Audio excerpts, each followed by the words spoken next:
Hello again, John Mark here, your local fat loss expert in the West Texas area. Welcome to the Ask JM show number 20. And today's question is one that I think a lot of people would like to know the answer to. And it's, what is the best way to beat the sweet tooth? Okay. Now, I'm going to tell you from one aspect what that looks like, because there's some people that are just straight up addicted to sugar. That's going to be a little tougher to do, but if you're just having the cravings from time to time, what do I do?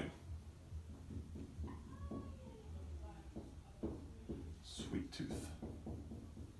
So first we need to understand something about the body and why we get those cravings in the first place. And one of the main reasons why we get those cravings for sweets is because of our blood sugar, okay? And our blood sugar being when it's unstable, that's whenever we start to get the cravings. So typically, whenever we see that somebody eats breads, yogurt, fruit, cereals, those types of things, first thing in the morning for breakfast, your blood sugar automatically skyrockets at that point, okay? And then it will stabilize itself, but usually it crashes below what we would call the normal stable blood sugar range here.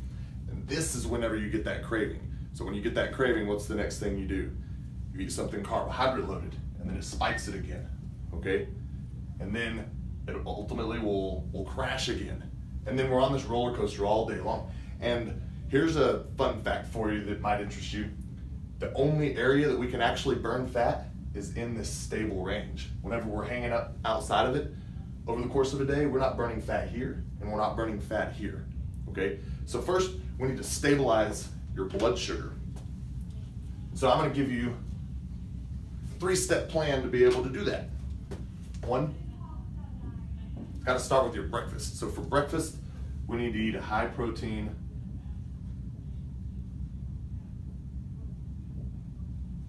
high fat diet. Good recommendation, bacon and eggs.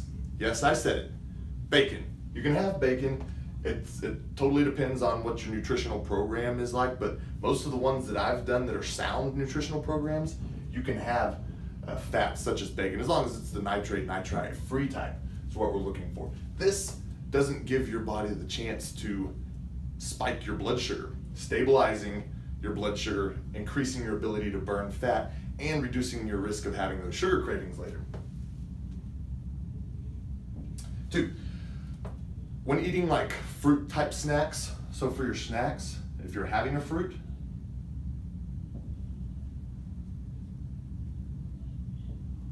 the things that I would recommend is to make sure that you're eating one higher in fiber. So like bananas are really high in sugar with low fiber. You're gonna have oranges,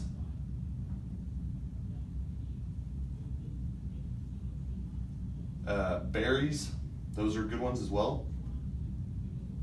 And if you can include even a little bit of protein with this snack, again, it's going to keep the sugar from going straight into the bloodstream and giving you that up and down effect.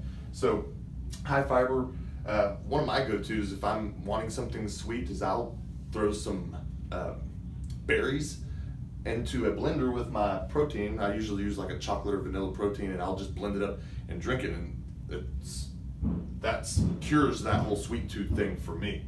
I don't have very strong urges for those two, but I've recommended this to clients and it has been helpful.